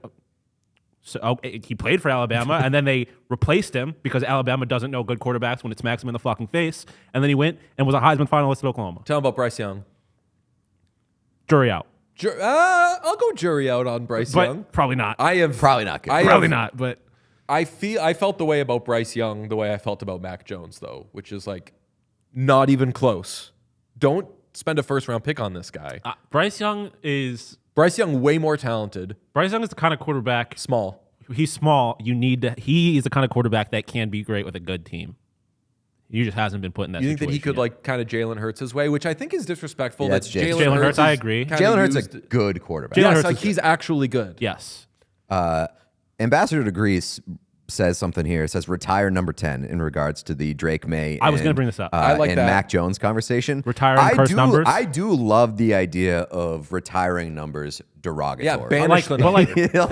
Quietly. It's more banning numbers. I want it to be explicit. You wanted a banner? And I think that one team, or every team should get one number where a player was so fucking bad for them and like did such domestic terrorism to the fan base that they get to retire the number to protect the psyche of the fans. That would be so good. And you get to unretire that number. Like say somebody comes along who is like so like for a while it would have been number 81 for the Patriots where let's retire that number. We don't need anybody wearing that number and reminding us of Aaron Hernandez. And then Mac Jones comes along and you go, oh, that's even worse than murdering 3 people. So let's retire number 10. That like you get to swap and have the ceremony where you unretire that person's number. And it's a moment of celebration for a player who was previously absolutely crushed. Who is that number for the Bruins? What is that number for the Bruins? One came to mind immediately for me. Even though the player I'm most associated with is a good player. I mean, unfortunately, I feel like if you took a poll for fans, I think a lot of fans would say number 40, and that would kill me. Oh, really?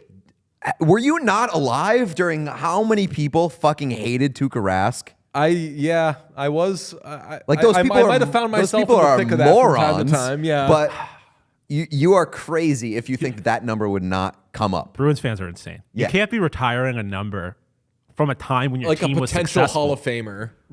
Would it be 19 for a while? Close to 19 in that a player who famously wore 19 for the Bruins also wore this number for the Bruins. I was going to say number 6.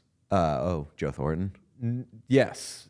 So 19, I thought, is what you were going to say because it's the number associated with great players on whom the Bruins gave up too early. Joe Thornton, Tyler Seguin. 6 for me, though, I think Dennis Wideman, who was a good player, but... You know who I think of? You think of Greg Zanon. I or don't. You think of... Even right... You're on the right track. This is a fun one. Wade Redden? Yes. Oh, really? Yeah. My problem with this is I was thinking about it in the context of the Sabres, and I was like, it's 15 or 9, most likely, just because of Jack Eichel. But then it's like, I kind of like somebody coming in and taking the number and being like, saving forget the number? About that guy. Reappropriating. Forget about that guy. I'm here now. Okay. Shout out Josh Norris, the new number 9 of the Buffalo Sabres. Yo, what do you make of that? Weird. Josh Norris takes 9, Zach Benson takes They 6. swapped. I like 6 for Benson. Turn the 6 upside down. It's a 9 now. Worst number. I thought you said 1 was the worst number. No, I don't like number 1. I thought you said your girlfriend's number was the worst number. That's why you're never calling it. I don't have a girlfriend, you fucking bozo. I was saying that. I was like, Celeste. You've gotten Shout out Jeopardy. Yeah. No, I think Jeopardy'd your 6 is the worst number. It's a horrible number for coming for from a hockey player. Coming from unless it's in January. Yeah, unless there's a J before it. Ambassador to Greece says number 39 worst for the Bruins because it's Matt Bolesky. I see 39 Bruins, and I'm thinking Travis Green, and that shit rocked. I love Travis Green on the Bruins. I don't think Matt Bolesky's problem was the number. I'll say that. I think it was the number of days he spent on the Bruins was more the issue. Shout out Matt Bolesky, though. Wasn't his problem. Do the Oilers Wasn't his have one? fault. Do What's the that? Oilers have like an obvious number to you? 99. They famously did retire that one. I mean, 97 might be that number in a year. Their problem right now is 63. Like Brad Marchand. Yes, right. On the Oilers. Numbers on. Yeah, I love the idea of being like, this number on a different team traumatized us. Don't you fucking dare wear it over here. Yeah, what if Trent Frederick was like, in honor of my former teammate winning another ring? 63. Unfortunately, that would be a complete unnecessary stray to Tyler Ennis, who wore 63 for the Sabres Oilers. Yes, yes.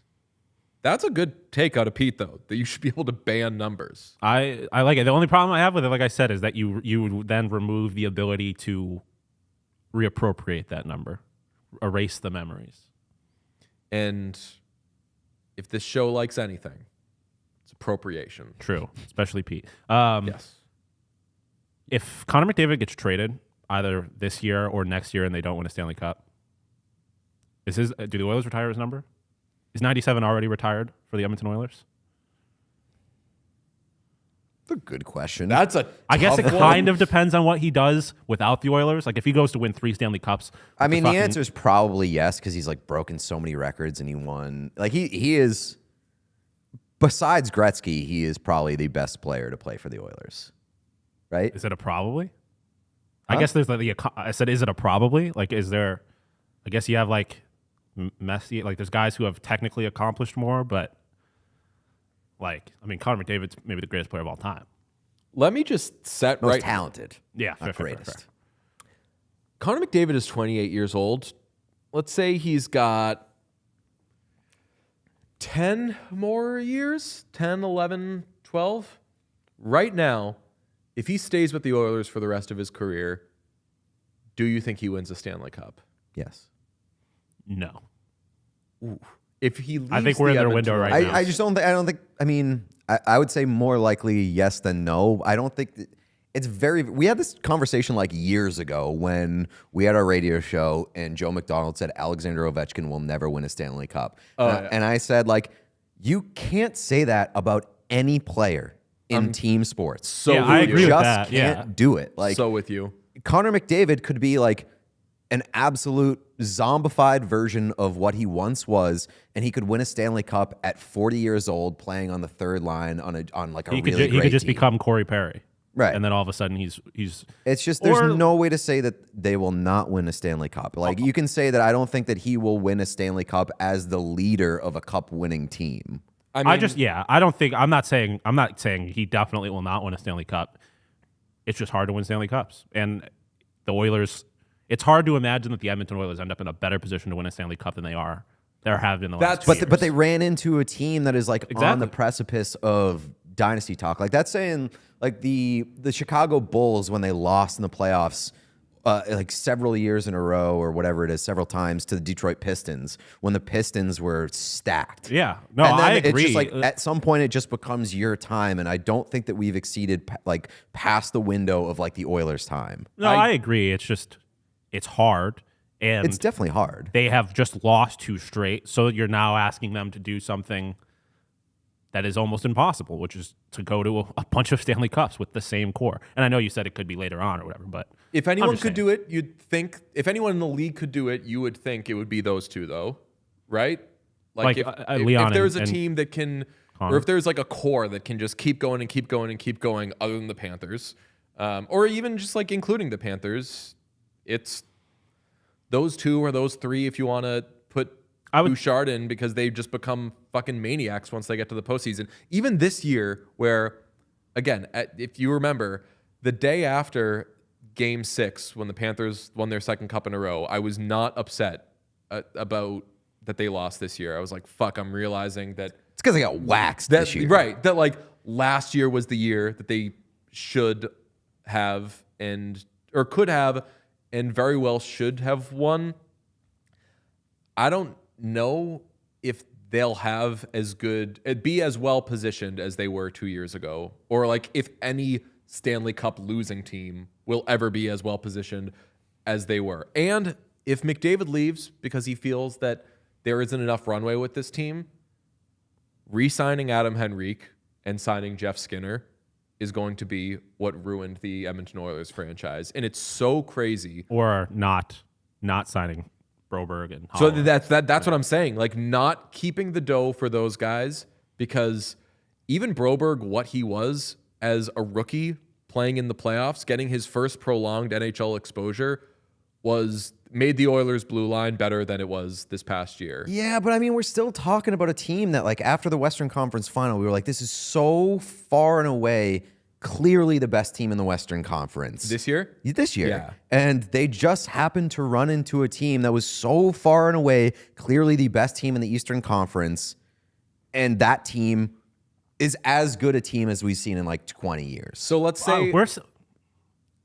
I don't think that's fair to say that the Edmonton Oilers were far and away the best team in the Western Conference. They ran through the Western Conference. No problem. They ran through the Western Conference after the initial troubles with the Kings. Yeah, they lost 2 games after the Kings. Yeah. And even the games that they lost, one of them was Leon Draisaitl scored an own goal, and the other one was they took a million penalties. Remember the game 1 against the Stars? Like, both of the games that they lost, like absolute bozo were just like impossible games to lose that only comically ridiculous teams could lose. I was looking at it. I like they were dominant last year in the playoffs. I was saying, like, on paper, like.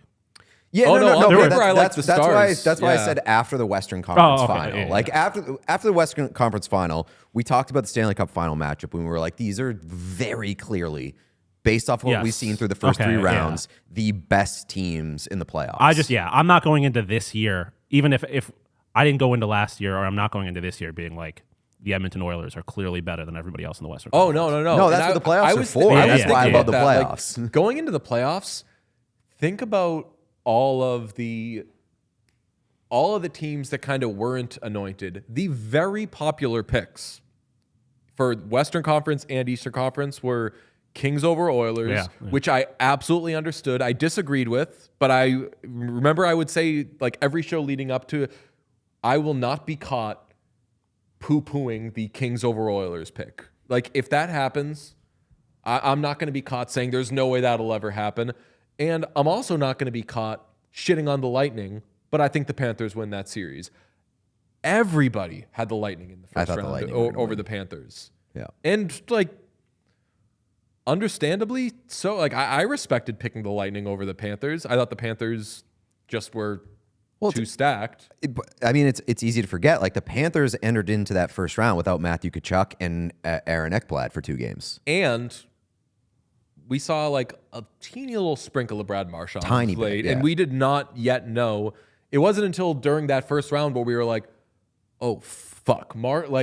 Imagine if Marchand did blank, and then Marchand did blank and more. I mean, that's part of the fun of the playoffs is that it's such a long, grueling grind that like narratives are completely reshaped throughout the playoffs. Yeah, and you feel stupid for things like we felt stupid at points during the Western Conference playoffs for being like, oh yeah, of course the Oilers were just going to come back here and they were going to do this. Like at the time, no, not really. Of course they were going to do that. I was at, I forget which Jewish holiday it was, but when I saw that Matthias Ekholm was going to be out for a while, and I was like, Julia, the Oilers are going to lose in the first round now. She was like, why? Aren't they still really good? And I was like, you sweet idiot.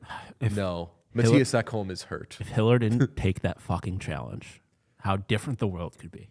That was the fucking coolest thing in the world. I remember talking to Dan Powers afterwards, and we both had the same story, which is we were watching with our significant others, and I guess different stories because Dan was rooting for the Kings, I was rooting for the Oilers. But as soon as they showed the replay, I was like, challenge it, like, please. And Dan said he was like, oh my God, don't challenge this because you are going to reshape the rest of the playoffs. Like, you will lose this challenge. They will score on a set play. I don't remember a moment like in the actual moment at that time where like everybody clocked it. Yes. Like I think at that moment, almost everybody except for Kings fans who were just like trying to hold on to hope and optimism. Everybody was like, you just gave the Oilers the series. It was the fucking J.R. Smith not knowing. It's like, this was your opportunity, and you have one person has pissed it away, and now the series is over. I celebrated that more than I've celebrated a lot of goals. I've celebrated a lot of goals. Like, I mean, you guys have watched the live streams. Like, I have my like fencing position thing, but a lot of times I'll celebrate a goal being like, that's one or whatever. Like this, I celebrated that challenge. The fact that he challenged it, not even the result. The fact that he challenged it. The fact that he challenged it is just worth celebrating because it's so funny. It was like, so funny and so stupid. As you said, like there was no seeing that as a challenge. It was seeing the entire rest of your life. West Side Shane makes a good point. Like it's best part of that is that Jim Hiller is still the coach of the LA Kings. And he didn't have to be. The other day. He didn't have to be. No. Like everyone was, if they had fired him, everyone would have got it. Nobody argued firing Grady Little. Grady Little brought the Red Sox to the ALCS. His contract was up. Okay. So they just couldn't come to terms Sure. after. Yes, sure. They didn't like his number. Brought the Red Sox to Game 7 of the ALCS and I mean, look got at fired. Look at the fucking New York Yankees. Yankees fans have been Should have asking fired Aaron Boone like 3 years ago. Yeah, it's been like half a decade of Yankees fans being like, please fire this man. He just lost the World Series. We need a new coach. And they refuse to do it. Shout out to the Yankees. I'll say, while we're talking Kings, this has been such a fun, organic conversation. While we're talking Kings, I have to remind everybody, I'm in on them this year. I like the Kings a lot this year. I'm not out on them, but I think that they're worse than last year. You said before the show you think they're better than last year, and I can't get myself there because their defense I think got like almost inarguably worse. And they've got. I know they've got Cody Ceci, third pairing in the league. Or not for long. I'm not going to stay on the third pairing. I'm not upset about Cody Ceci being on the back end. I'm more upset that the route that they took this offseason was letting Gavrikov go and then replacing him with Brian Dumoulin and Cody Ceci. Don't forget Corey Perry. I did forget. That's very fun. I mean, sure, but I don't know if their questions are answered. Here are the two questions I have for them, and you raised one of them before the show because when we're not doing the show, we actually talk an absolute shit ton of hockey. I agree with you that Darcy Kemper repeating last season is unlikely. And another thing to consider is we discussed the challenge. Do they have some Seattle Seahawks? We can't believe our coach did that. I was going to say that, yeah. To them. Like, do the people who have been there for a while, and like we know that Anze Kopitar, even Quentin Byfield, like have very good heads on their shoulders, but is there some sense of like, Jesus Christ? I don't know the answer to that, but I think it's a non-zero chance that is a factor. That's so sad. West Side Shane says Corey Perry's going to score 5 goals for the Kings. That would suck. At some point, the Magic's going to run out. I don't know if it's this year, but that would suck. That would be very sad. I'm going to be in LA next month and have notified the Kings. You may pick the seat, but I would like to pick that you have a Cody Ceci jersey waiting for me. What I'll say about the Kings is that, like, that roster, like, after this year, could be a real mess. Like, Kempe could be gone if they don't sign him. They have to sign Kempe. You have to. But doesn't mean that they necessarily will. Mm-hmm. Kopitar could be his last year. Yep. New coach, possibly. Who's to say? Yeah, you would think. You would think. There's a lot of question marks with that team. So, like, it seems like they're heading into this year with a new roster, but also a lot of pressure. Yeah. I just had an idea. We'll discuss it after. The regular season is going to be absolutely amazing on this show. The offseason has been a blast as well. So everybody who has enjoyed these ridiculous episodes, love you, love you, love you. Want to quickly hit before we get to the most important topic, which is that we watched something on Netflix, is Dustin Wolf signed 7 times 7.5.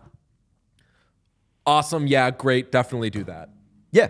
Yeah. I mean, like, I saw some people pushing back against it and comparing it to like the Swayman, where it's like, why are you, right? I guess like Swayman and like to a lesser extent, Igor Shesterkin, where it's like the rest of the team is just like, I guess not. I'll take Shesterkin out of it, but like with Swayman, it's like you have the goaltender, but where are the other pieces? And that's obviously the case in Calgary. But if you have a goaltender who is good enough to basically drag the worst offensive team in the league to the verge of a playoff spot in his rookie season, which is what Dustin Wolf did last year. And if you can sign him long-term to $7.5 million, which is not a bad number, especially with the cap going up, that's a good deal. Carter Hart backup? I'm kidding. Also, every time there's a goalie question, everybody is going to say, is Carter Hart going to go there? Like, Swayman got paid more before the cap went up, correct? Like, that was before we knew the cap was going up, or at least by how much. And, like, we hadn't seen Jeremy Swayman play a full season. We hadn't seen him be like the number one. Yeah, but he was like the number one by like 1 degree. 1B. Yeah, like last year, I would say did he his final or Omark's final year? Did he play a little more, like 1 or 2 more games? I don't know. I believe they went actually like switched off literally every game until at one point I want to say they gave Swayman 2 games in a row. 23-24, he played 44 games. Swayman did. So it's still it's more than half. Last year he played 58. 58? Yeah. Like, yeah, I think Wolf absolutely, even after 1 year, has earned that deal. And I was also reminded last week that Joey Decord got the invite to the U.S. Olympic camp over Dustin Wolf. Which, to me, just strikes me as a product of... We don't want to lose him to Canada? Well, this slot's not playing anyways. They're not going to actually see the ice at the Olympics, and we know Decord because he came to Worlds. I do think that Worlds... I don't know, did Dustin Wolf play at Worlds at all? But like, believe so. It feels like Worlds actually has an impact on like the other tournament decisions. Yeah, I mean, I feel like it's like a tryout. It's like playing in the Gold Cup if you're trying to be in the World Cup. Like, they obviously know who the main part of the roster is, but like, especially because the Olympic roster is slightly bigger, so there's a couple more spots. And like if you see like, I don't know, if you see Connor Hellebuck just fucking loves Dustin Wolf or Joey Decord, like why would you not have that person be your third goalie if they're not going to play anyways? Fair. Connor Hellebuck doesn't love, and he doesn't talk in class. Let's just say he doesn't have time. He doesn't have time for friendships. He is in the books. He sits in the front. Another Olympic thing that came out was Lane Hudson famously snubbed from the U.S. training camp, and his dad came out over the weekend and was like, "By the way, my son has dual citizenship and is also Canadian." So not what he said. He said, my sons. So we'll see what happens. So like meaning like generous. You could generous have to the other two boys. We'll say generous to. I won't comment. Generous to one particular child. Who's to say? I love that move. And I think that hockey parents can be the worst stage parents in sports, but I just love that threat and that storyline being out there of, As an American, I don't love it. As a person doing a hockey show and a person who loves messy shit, kind of a fan. And so much of the Canadian conversation when it comes to international play is like, Americans are going to bring those goons, so we got to be as big and strong as we can be. I love if after doing that, they're like, oh, well, take Lane Hudson, though. Absolutely. No, but here's the thing. Like, I was surprised that Lane Hudson wasn't invited to camp. I didn't have a problem with it because, like, he was not going to make the team. And if this is a way to, like, light a fire under Lane Hudson's ass, I like it. I like it. I don't know that the fire needs to be lit under his ass. Like, what didn't he do last year? He's not amazing defensively.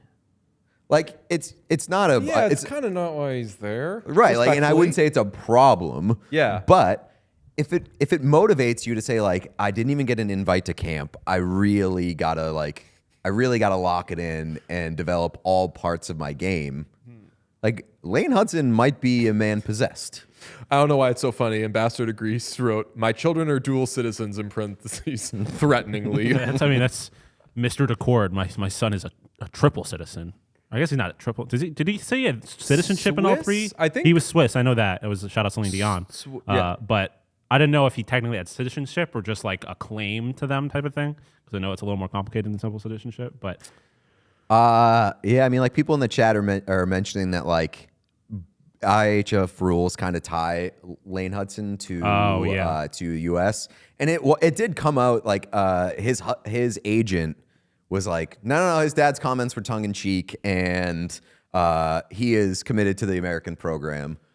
I don't care. I think it's funny that his dad it's definitely funny. I did see Johnny on Twitter talking about Mike Sullivan and Adam Fox. Because like Mike Sullivan did not make it seem as though Adam Fox had a secure spot on the U.S. roster. Well, if you watched Four Nations, any player who plays in the tri-state area should not be invited to the Olympic camp or in Winnipeg. That is like my big takeaway. My big takeaways from Four Nations were that, like, awesome time, and number two, anybody who plays in the tri-state area can go fuck themselves. Or kind of Winnipeg.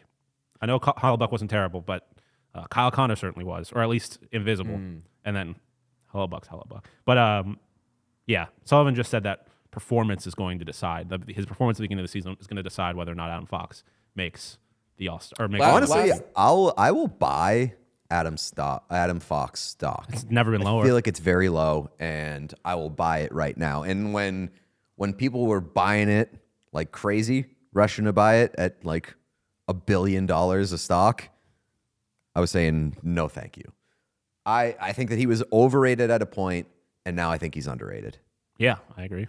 Fox stocks. Last thing I want to say on the Olympics, it's very easy. Shout out BR Open Ice, all of our friends and all of the people who have the accounts that put up quote graphics and whatever and bait whatever they may do. I need to defend my guy Stuart Skinner. He was asked what he hopes to accomplish this year, and he said, I hope to accomplish everything. I want to have a great season. I want to represent Canada in the Olympics. I want to go to the Stanley Cup. I want to win it. And he just said, so everybody, and not just BR Open Ice, but they're the most famous, so shout out to them. But like everybody made graphics that said Stuart Skinner like hopes to play on Team Canada. So, of course, everybody roasted him and said, like, who does he think he is? Blah, blah. Skinner sucks. They would have won cups without him, blah, blah.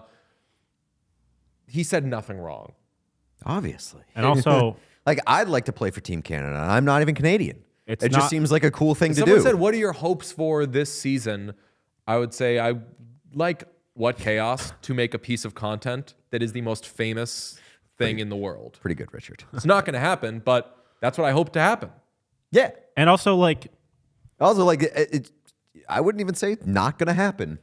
Yeah, it's not like this is Devin Levi saying he wants it. Like, he almost, like, the goalies in Canada are famously not good, and he was like the fourth guy. He was like the fourth goalie. Oh, right. Like, he actually almost made it last year. So it's not like it's not like it was some random, like, it's a guy who very much is in consideration for it. Yeah, I don't have any issue. Second and third round Stuart Skinner. Let me tell you about that guy. Oh, brother. He's better. He's the best goalie on the planet. So eat it, everybody. I'm putting a moratorium on Stuart Skinner playoff talk.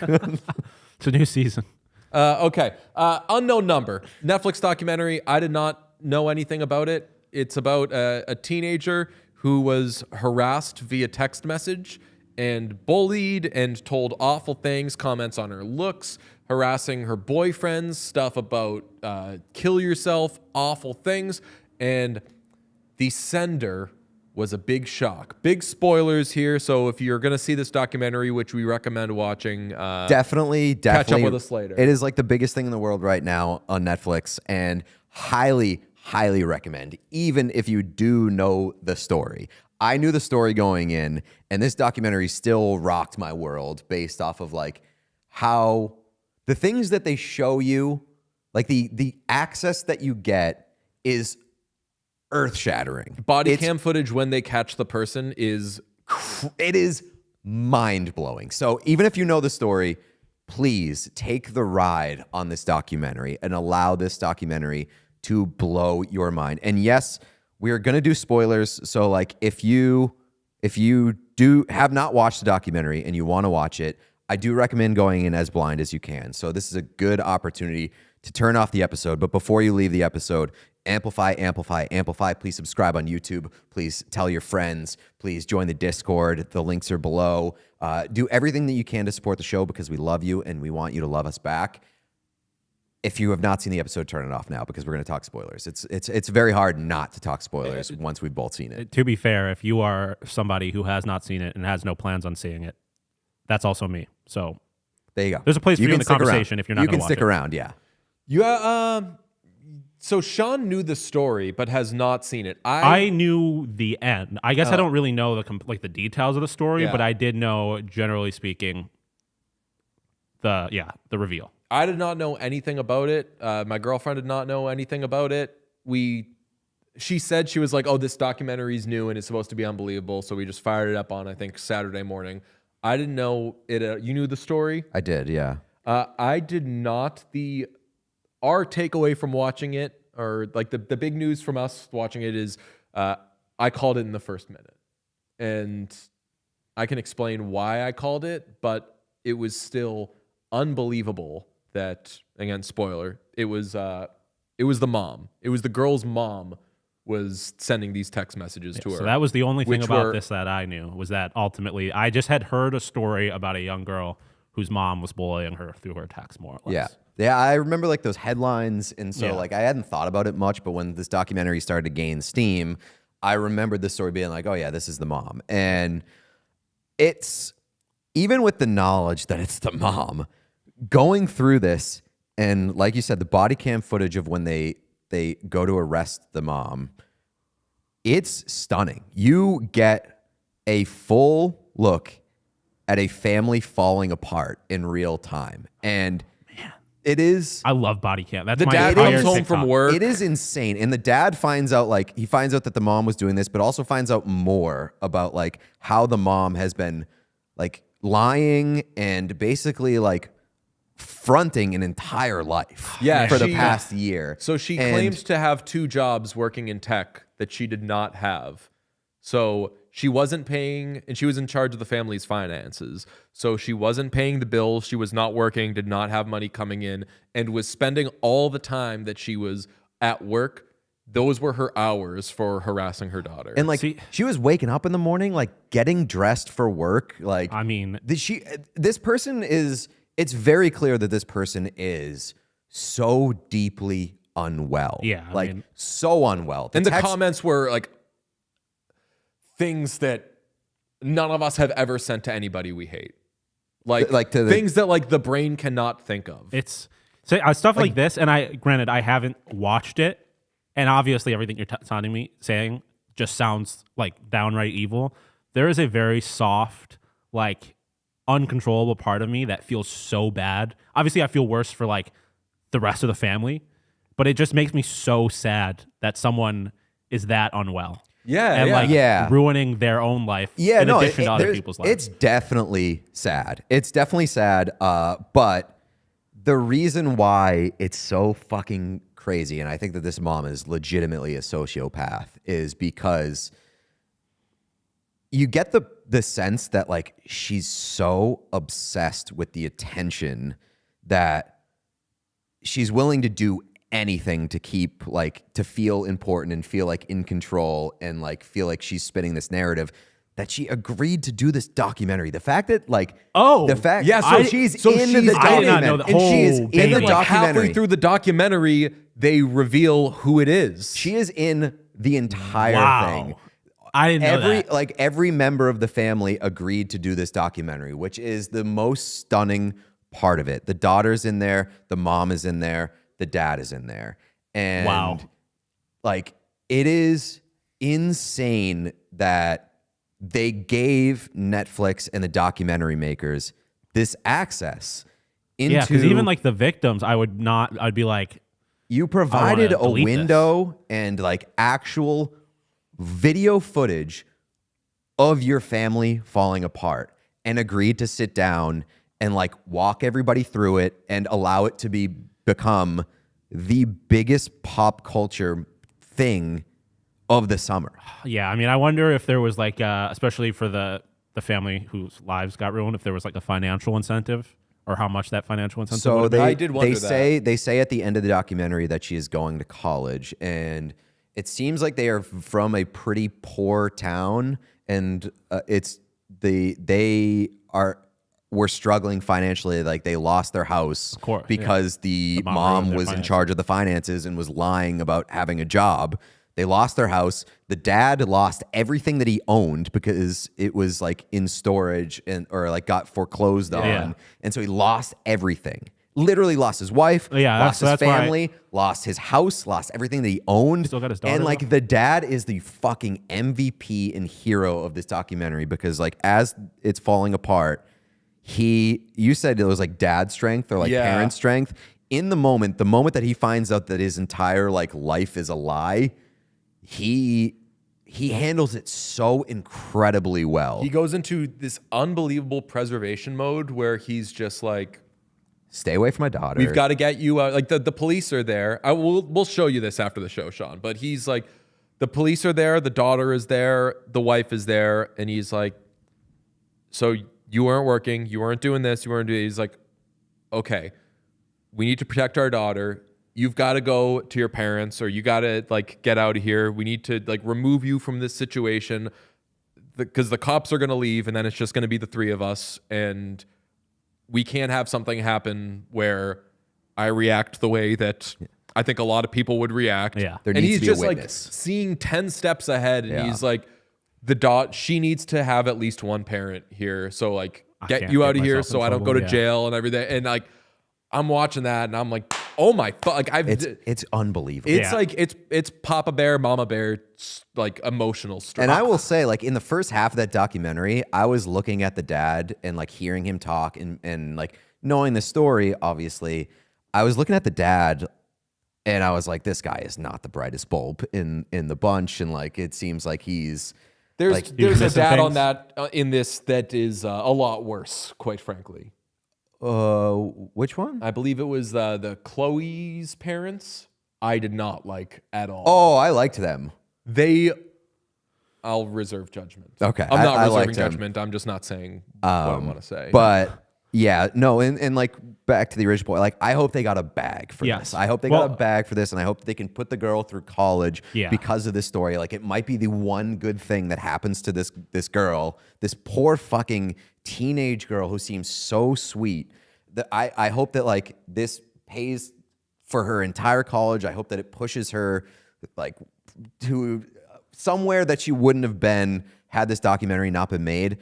But like, it is unbelievable that they signed up for this. I mean, well, because that's what I was getting at. Like, unless there was like more or less life-changing gains, whether financial or material, to be made out of it. Like that happened to me.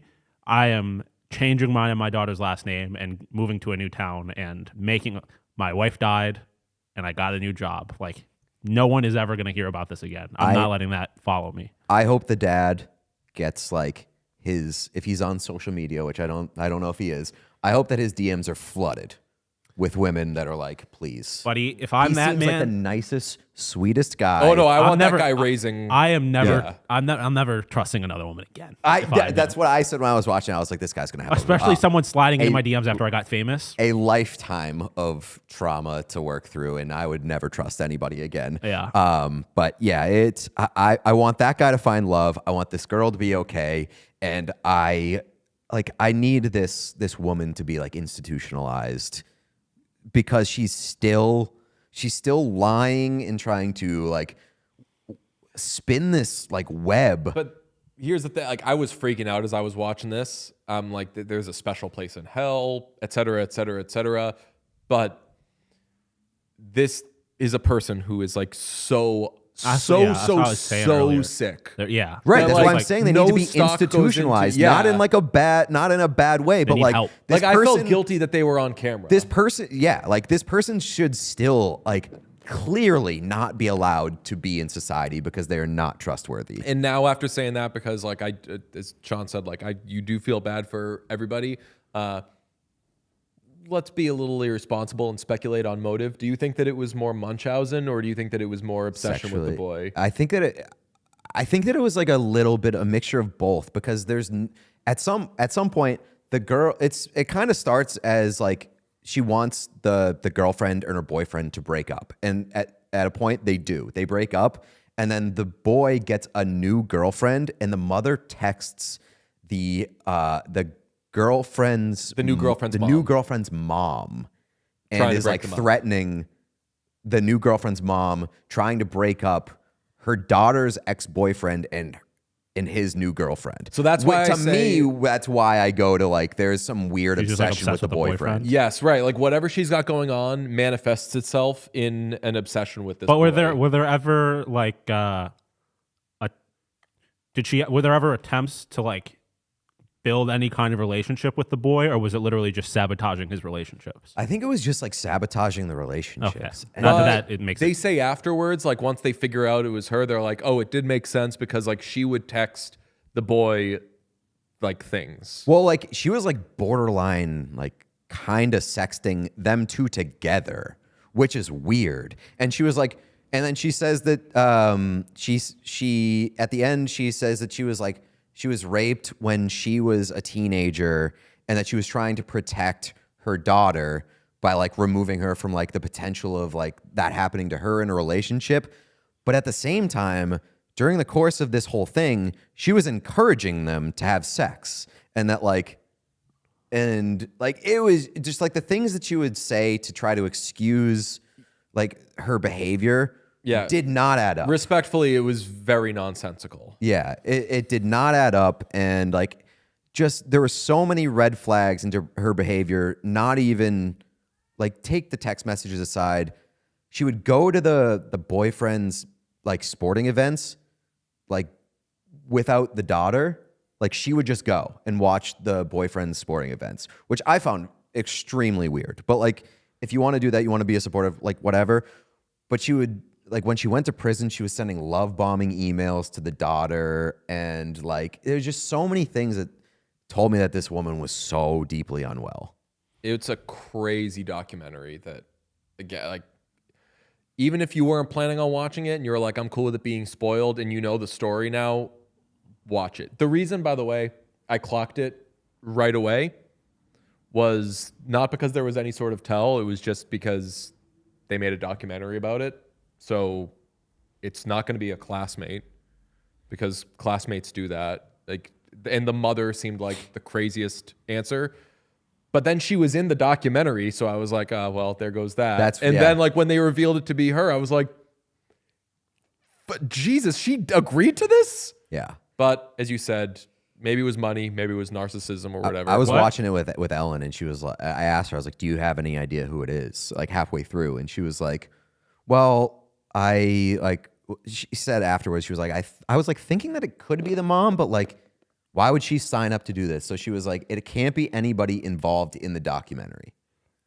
Which like that would have felt like a really shitty payoff. It was like, remember in The Night Of when you're trying to figure out who the killer is, and then it's a character who's introduced in like the second last episode. And you're like, oh, fuck off. I thought that they left that open ended. Did they not? No. It's they catch they figure out who the person is, and it's the guy from Road Trip, and you're like. Yeah, because at that point, it's just like, well, then how the fuck were we supposed to know Yes, that? exactly. Like, you just wasted my time. They're going to introduce a new character who has this relationship and this incentive. Obviously, this is all very fucked up. What exactly did she go to prison for? Like felony harassment and stalking. Okay. Yeah. How long was she in prison? Oh, a year and a half. Or she was sentenced to a year and a half, and I think she got under a year. Which is like the year and a half, they said, is like the higher end of like what can be expected. I mean, it's one of those things where it's like somehow more evil than like vehicular manslaughter, but also you can't be punishing. It's the old Tyler the Creator tweet. Just turn the computer off. How you getting cyberbullied? Just walk away from the computer. There's that part of it. You didn't know. You're not getting cyberbullied. I mean, what's crazy? Too much. Obviously, it wouldn't have fixed anything knowing that it was the mom. But what's crazy is that they never got her a new phone or new phone number throughout the course of this. It was going on for like over a year, and like 50 to 60 messages a day. And we're like the reason that they said they didn't get a new phone number was because they wanted to find out who did it. Okay, so that's what I was gonna say. Like, what were they doing during all of this? To try to solve it? Yeah. Oh, they were doing a lot. Like this took over the town. So like, I just have questions like how it gets to that point, I guess. We're like, dude, I'm telling you, you've gotten all the spoilers, you've gotten an in-depth like explanation of things that happen. You have to watch this documentary to get like the full scope of how fucking crazy it is. Yeah. Okay. Season is coming up soon. We have a lot of cool things planned. You are going to absolutely love it, and I'm not just saying that. I'm just throwing this out there. I don't think you obviously can't make you guys do it. I think you guys should go see Hamilton in theaters. But I saw it on Disney Plus. I think you should go see it in theaters. I just want Pete to watch a musical and have to talk about it. No, musicals are good. I like musicals. It's not the musical thing. Lin-Manuel Miranda. Mamma Mia too, brother. Lin-Manuel Miranda. Far be it from me to say this, but I personally find that man annoying. He's one of 3 people to win a Grammy, Emmy, Pulitzer, and I think it might just be those 3. He's one of 3 people. Kendrick being one of the other 3. Yeah, the other one was 3 6 Mafia. Yes. Just a Pulitzer away. Yeah. No, that's coming. There's going to be I'm not going to do that. I will say that. I'm not going to watch Hamilton in theaters. You should. I thought you were saying you're not going to win a Pulitzer, and I was like, I'm not attitude you have. I'm not writing it off. Yeah. The night's young. I will say my movie queue list is getting too long. There's so many. Movies are back. Because like Him is out next week. Mm-hmm. I still got to see Caught Stealing. I got to see Him. See that. I got to see One Battle After Another, which is going to be insane. I have tickets. It's playing down the street next week. Next week? Yes. You should come. Like a week early? Yes. I'll I bet it's sold down the street? Yeah. Oh, interesting. If it's not sold out, I'm going with Rich. I will go. I am going to see, and I don't think it's going to be good, but I need to see it before I know it's not. I need to see Honey Don't. Oh. That is that's out right now. Yeah, it is. Yeah. So is Highest to Lowest, which I still want to watch, even though everybody says it sucks. I like Spike Lee. I like Denzel. I like A$AP Rocky. What's the movie coming out with Leo and Tiana Taylor? One Battle After Another. Okay, that is what that is. And it's Paul Thomas Anderson, who is There Will Be Blood. Oh, hell yeah. So like Paul Thomas Anderson. Blind watch. Yeah, so I was going to say there's like very few people who, I mean, I watch basically every movie, but like there's very few people who, no matter what they make, I am seeing it the second it possibly comes out. I bet that list is longer than you think. Quentin Tarantino. PTA. PTA. Nolan. Stahelski. Who's Stahelski? Because it just means it's a John Wick movie. Kevin Stahelski. Okay. That's not a blind. I'm that way with Edgar Wright. Edgar Wright. Yeah. I am going to see an Edgar Wright movie when it comes out. Quentin Tarantino, Nolan, PTA, Chad Stahelski. Denny, Yorgos. Yeah, Yorgos is it for me. I don't know if there's any other than that 5. I also want to see The Roses. That seems interesting. Have you to me. seen War of the Peele. Roses? Jordan Peele, I'll do. No. 6. No, well, yeah, him I want to see too. Have I seen what? War of the Roses. No. The original. Oh, I knew it was based off a book. It was based off a novel. Yes. I mean, it's about a couple that's breaking up and it gets violent. Have you ever seen? No, I can't think of the name now. Are you Conjuring People? No. This is apparently like the most successful opening for a horror movie in history. I feel like horror movies are kind of having a moment. Yeah.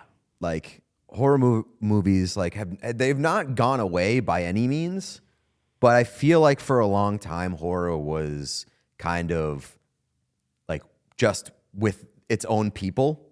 Yeah. But now I feel like horror movies have gone kind of mainstream and have kind of like innovated in a way that have brought horror to the masses. I just had it's a very weird thing, but I just did the Oops All Abduction movie marathon. Hostel 1, 2, 3, Taken 1, 2, 3. Yeah, that is insane. That's insane. Ranked before or after you got back from Italy? Like right after. Okay, I guess better than now before. that I'm safe. He was before. like inspired by his trip to Italy. I gotta watch Taken. No, inspired by me getting away. Yes, I want to see some of the characters that did get away. Ranking those abduction movies, 1, Taken. Yeah, like Taken is a good movie. Taken fucking rocks. Yeah. Shout out. And then Liam after Neeson. that, like they're all bad. I was gonna say I've never seen any of the other. But so let's Takens. go. Taken is 1. Number 2, Hostel 2 is like pretty solid, and then everything else is really bad. Like Hostel 3 is possibly the worst movie I've ever seen in my life, and I've seen The Layover. I've never seen Hostels. Taken does not strike me as a movie that should have a sequel. If something like that happens to you, like even Liam, because I'm not exactly sure what the plot is, there's no way that Liam Neeson can be involved in someone that he cares about getting kidnapped. Like that can't happen to one person multiple times. No. See, Taken 2 is Marco from Trapulla's family seeks revenge on him for killing them. Okay. So they're going to take him and Lenore and Maggie Grace's character, Kim. The worst, though, Taken... Like the feds, Interpol, nobody ever gets involved in this at all. Like no one's ever like, hey, maybe we should protect. You always got to worry that it goes right to the top. Yeah, and a lot of times, this is a Jack Bauer thing, not enough time to involve the cops. They're just going to slow it down. Okay. Which, that's a big thing in Taken 1, where they're like, why don't you report this? I don't have enough time. 96 hours until they're abducted from... Shout out Liam Liam Neeson. Like he definitely did it quicker than the cops would have. Cut out the middleman. But the second that I rescue my daughter from human traffickers, every federal agency possible knows about it. Oh, Nobody's touching yeah, especially when you've killed 900 people in the process. Okay, that's to be the fair, thing. He murders so many. Maybe that's why we're going to let this one go, I guess. And that might make sense. There's a lot of questions you have to answer that you probably shouldn't have to answer. But yeah. I'll say the worst in that whole... So like Hostel 3 is the worst. Taken 3 is very, very bad in that the bad guy is Lenore's new husband, but they've recast him for the third one. And it's just like so different, so bad, so weird. So folks, if you're thinking about watching Unknown Number, Hostel 3, or Taken 3, this critic's vote is Unknown Number. It's great. It is unbelievable. Okay. We're going to talk to you very soon. We love you. Make sure you're subscribed everywhere. Make sure that you share everything that we post. We love you. Talk to you soon. We all silly like the mayor.